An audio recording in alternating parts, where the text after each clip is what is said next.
pendahuluan.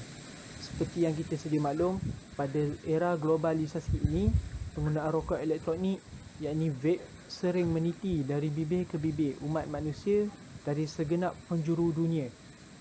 Di samping itu, penggunaan vape sekarang semakin meningkat dalam kalangan masyarakat, dan perkara ini amat membimbangkan Kementerian Kesihatan Malaysia serta masyarakat secara khususnya kerana kesihatan diri seseorang dan masyarakat tidak dapat dijamin. Terdapat beberapa punca-punca yang menyebabkan penggunaan vape ini berleluasa, dan antaranya punca utamanya ialah sifat kita yang ingin mencuba perkara baru yang terkandung dalam diri seseorang manusia dan menyebabkan mereka tewas dengan godaan nafsu mereka sendiri. Tujuan pembentangan ini adalah untuk menerangkan pandangan para ulama terhadap hukum hakam yang berkaitan dengan isu pengharaman vape di dalam Islam. Kementerian Kesihatan Malaysia juga telah mengeluarkan satu tagline, iaitu mencegah lebih baik daripada mengubati. Jadi vape, perkataan asal dia daripada bahasa Inggeris, iaitu vaporization, yang membawa makna satu proses pengewapan, ataupun maksud lain dia vaporizer, iaitu satu alat yang digunakan untuk menghisap tembakau, ganja dan campuran rokok yang lain.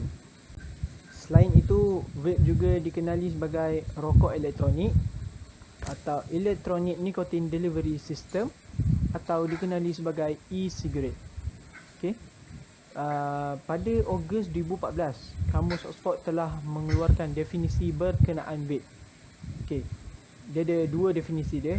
Yang pertama, perbuatan menyedut dan menghembuskan wap yang dihasilkan oleh rokok elektronik atau peranti yang seumpama dengannya. Yang kedua, maksud vape ni dia dalam Kamus Oxford mengatakan bahawa alat peranti elektronik yang digunakan. Vape ini merupakan satu inovasi teknologi baru, iaitu daripada rokok konvensional. Rokok dulu-dulu orang hisap, sekarang pun ada rokok tu. Contoh macam Dunhill, Marlboro. Tapi sekarang ni vape ni lagi advance. Dia rokok moden yang menggunakan cas bateri. Ya. InsyaAllah pada lihat pada slide ini, dalil-dalil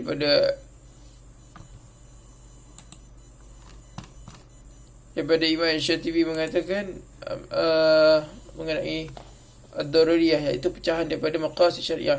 Adapun ad-daruriyah maksudnya ialah sesuatu yang mesti ada dalam membina maslahat agama dan dunia. Tanpa kewujudan kepentingan asas ini, maka urusan kehidupan dunia tidak akan berjalan dengan betul. Tetapi ia akan rosak, kacau bilau serta kehidupan yang akan musnah. Maksud ad-daruriyah ni kalau tak ada, berlakulah kacau bilau dan ketidakkeharuan di dalam kehidupan. Manakala pada kehidupan akhirat, hilangnya kesejahteraan dan kenikmatan dan kembali dengan kerugian yang nyata. Di dalam dalil ulama lain mengatakan ad-daruriyah ini adalah suatu perkara yang terdesak ataupun suatu perkara yang terpaksa dan tidak dapat dielakkan. Jadinya ad-daruriyah ini adalah objektif ataupun dikenali sebagai kehidupan agama yang mana kita perlu tertegak padanya. Soalannya di sini, kenapa dia begitu penting? Kerana anda kata ad-daruriyah ini tiada, asas ini tiada, asas kehidupan ini tiada, maka berlakulah kekekaran di dunia maupun di akhirat. Jadi kalau contoh, kalau asas tak ada, kehidupan kita akan bercelaru. Seperti mana pokok ada akar, kalau tak ada akar, tumbang tak? Tumbang, sebab asas dia tak ada. Macam itulah kehidupan, perlu ada asas, perlu ada pokok. Pada slide yang seterusnya, iaitu slide mengenai 5 asas insani yang menjadi kemaslahatan dalam kehidupan. Yang pertama adalah agama, yang kedua adalah nyawa, yang ketiga adalah keluarga atau maruah diri, yang keempat adalah harta, dan yang kelima adalah akal. Allahumma Muhammad. Jadinya majoriti ulama telah menjatuhkan hukum haram di dalam vape atau rokok elektronik di atas sebab dia telah berlanggar dengan 4 asas insani. 4 asas insani, iaitu nyawa, yang kedua adalah Allahumma Muhammad, yang kedua adalah maruah diri ataupun keluarga, dan ketiga adalah harta, dan yang keempat adalah akal.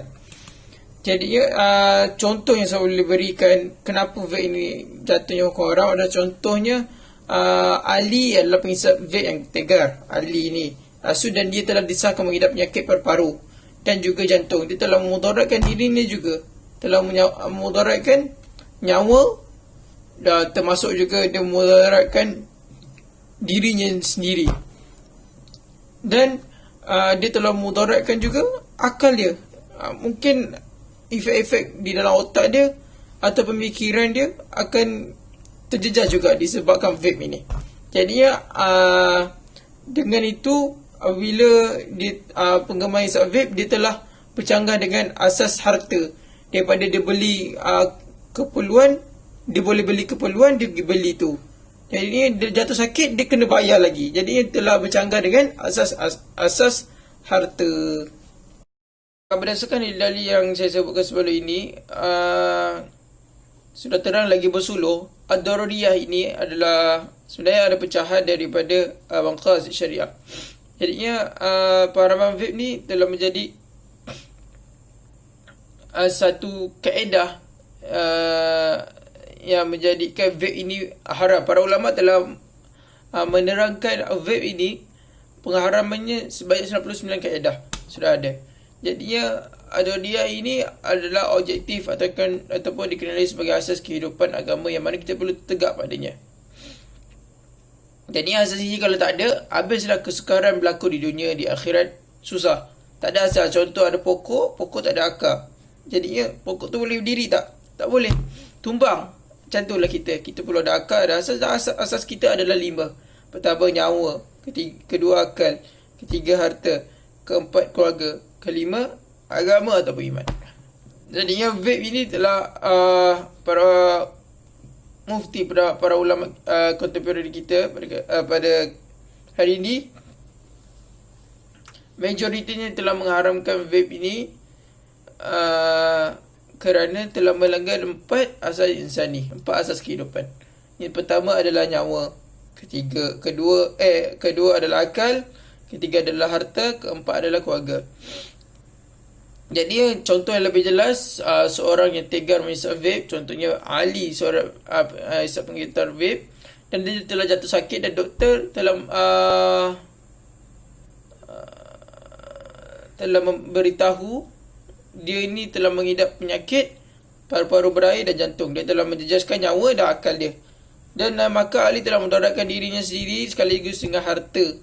Harta juga terjejas. Duit yang dia beli ni tak ada memanfaat pada diri dia, lebih mudaratkan adalah, dan juga bersekali keluarga, dan dia telah menjejaskan pemikiran keluarga. Jadi ia faham tak dari situ? Kaedah pertama kami mengambil daripada firman Allah Subhanahu wa taala dalam surah Al-Baqarah juzuk 2 ayat 195. A'udzu billahi minasyaitonir rajim. Wala tulqu bi aydikum ila tahlukah wahsinu innallaha yuhibbul muhsinin. Maksudnya, dan janganlah kamu sengaja mencampakkan diri kamu ke dalam bahaya kebinasaan. Maka ayat ini hendak menerangkan janganlah sekali-kali kita mencampakkan diri kita ke dalam kebinasaan, yang mana apabila kita menghisap rokok elektronik, ia akan mendatangkan penyakit kronik terhadap diri sendiri, seperti penyakit jantung, paru-paru membengkak dan lain-lain. Maka di sini ayat ini telah dikiaskan dengan mengambil pandangan asal, iaitu memudaratkan diri sendiri, maka ia jatuh kepada hukum haram. Kita boleh mengambil juga pendapat-pendapat pakar dalam kajian saintifik, yang mana ia menjadi punca bahayanya rokok elektronik ini. Ini juga bertepatan dengan firman Allah Subhanahu wa taala dalam surah Al-Anbiya ayat ke-7. A'udzu billahi minasyaitonir rajim. Wa ma arsalna qablaka illa rijalan nuhi ilaihim fas'alu ahla dzikri in kuntum la ta'lamun. Maksudnya, dan kami tidak mengutus rasul-rasul sebelummu, iaitu ayat ini wahai Muhammad, melainkan orang-orang lelaki yang kami wahyukan kepada mereka, iaitu bukan malaikat. Maka bertanyalah kamu kepada ahli zikri jika kamu tidak mengetahuinya. Maka pernyataan maka tanyakanlah olehmu kepada orang-orang yang berilmu jika kamu tidak mengetahuinya. Kami di sini ia merujuk kepada pakar-pakar saintifik ataupun pakar-pakar doktor, iaitu maka hal yang demikian berdasarkan dalil di atas pendapat saintifik telah dikeluarkan oleh pihak Kementerian Kesihatan Malaysia, iaitu KKM. Mereka yang menggunakan rokok elektronik ini menunjukkan kesukaran mereka untuk menghentikan tabiat merokok akibat kebergantungan kepada nikotin. Bagi menyimpulkan kesemuanya, kami mengambil firman Allah Subhanahu wa taala. A'udzu billahi minasyaitonir rajim. Wa la taqtulu anfusakum innallaha kana bikum rahima. Maksudnya, jangan kamu membunuh diri kamu.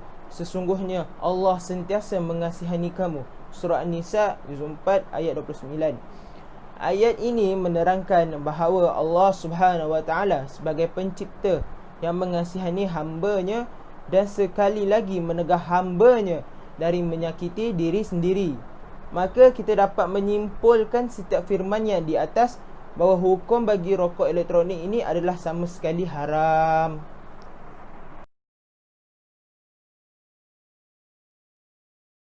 Sabda Rasulullah sallallahu alaihi wasallam yang berbunyi la darara wala dira, yang bermaksud tiada kemudaratan dalam syariat Islam dan tidak harus mengenakan kemudaratan tanpa hak.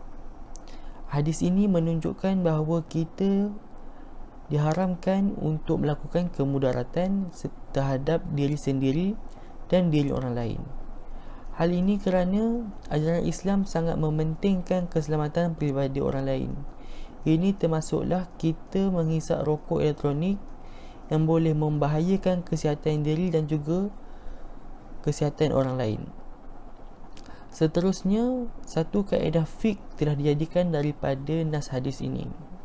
Dalam sudut usul fiqh terdapat satu kaedah, iaitu al-ummu tukidu an-nafi siki fi nakirah, yang bermaksud nakirah yang datang dalam konteks penafian menunjukkan kepada keumuman. Perkataan dara menunjukkan dalam bentuk nakirah. Ini menunjukkan bahawa Islam telah menafikan pelbagai kemudaratan dalam pelbagai sudut aspek yang dilakukan. Ini juga termasuklah kemudaratan yang dilakukan kepada diri sendiri yang akan membawa kesan buruk kepada ramai yang berada di sekeliling. Ikut kata pakar kesihatan, yang pertama, Dr. Ashok Zasharia Philip. Dia berkata, di dalam asap rokok konvensional mempunyai banyak bahan kimia yang juga berada dalam rokok elektronik. Ini menunjukkan bahawa rokok elektronik itu sangat bahaya untuk digunakan. Yang seterusnya, FDA, iaitu Food and Drug Administration. Mereka telah melakukan satu ujian makmal tentang kandungan rokok elektronik dan menjumpai terdapat bahan kimia diethylene glycol, dan ini juga menunjukkan satu kemudaratan yang boleh dapat di dalam penggunanya. Oleh itu, para pakar perubatan telah bersepakat bahawa rokok elektronik ini membawa kemudaratan kepada penggunanya. Bahayanya vape terhadap kesihatan kita. Okey, yang pertama, dia menurunkan sistem imunisasi badan kita. Itu satu.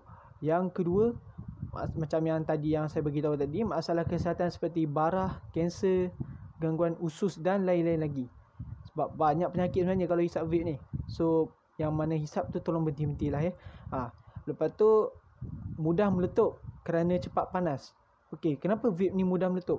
Sebab cepat panas. Sebab vape ni dia menggunakan bateri ataupun cas. So, daripada situ dia boleh menyebabkan cepat meletup apabila selalu kita guna, lepas tu kita guna, lepas tu meletup. Lepas tu seterusnya cecair vape mempunyai paras nikotin yang tinggi yang boleh menyebabkan kematian. Okey, sebabkan vape orang kata tak seteruk macam rokok. Tapi orang tak tahu dalam vape tu nikotin dia lagi tinggi daripada rokok. So cecair vape dia tu dia ada paras nikotin yang sangat tinggi. Okey. Yang seterusnya, cecair vape yang mengandungi pelbagai perisa menunjukkan paras cytotoxicity yang tinggi. Okey, mesti semua tertanya-tanya, apa cytotoxicity ni? Kan, macam saya sendiri pun macam tak pernah dengar sangat. Okey, cytotoxicity ni ialah cecair vape yang mampu membunuh sel, iaitu paru-paru, otak dan lapisan kulit. Dia mampu membunuh dan merosakkan sel-sel dalam badan kita. Okey. Dan yang last sekali, dia mudah menyebabkan ketagihan. Ketagihan sebab apa? Sebab nikotin ada dalam tu dan nikotin sangat banyak. Kononnya kan orang sekarang katanya orang isap vape ni sebab nak berhenti isap rokok. Tapi masalahnya bila kita isap vape, lagi susah nak berhenti sebab dalam tu banyak nikotin dan kita akan lagi ketagih. Kesimpulan yang kita dapat daripada pembentangan ini ialah penggunaan vape adalah haram di sisi Islam berdasarkan pandangan para ulama. Seterusnya, terdapat banyak negara-negara yang telah melarang penggunaan vape. Seperti contoh, negara Argentina, Panama, Brazil dan Mexico. Di samping itu, World Health Organization WHO di Amerika Syarikat telah mengharamkan penggunaan vape sejak tahun 2007 lagi. Ini kerana apabila produk vape itu wujud di sana, mereka telah mengharamkannya.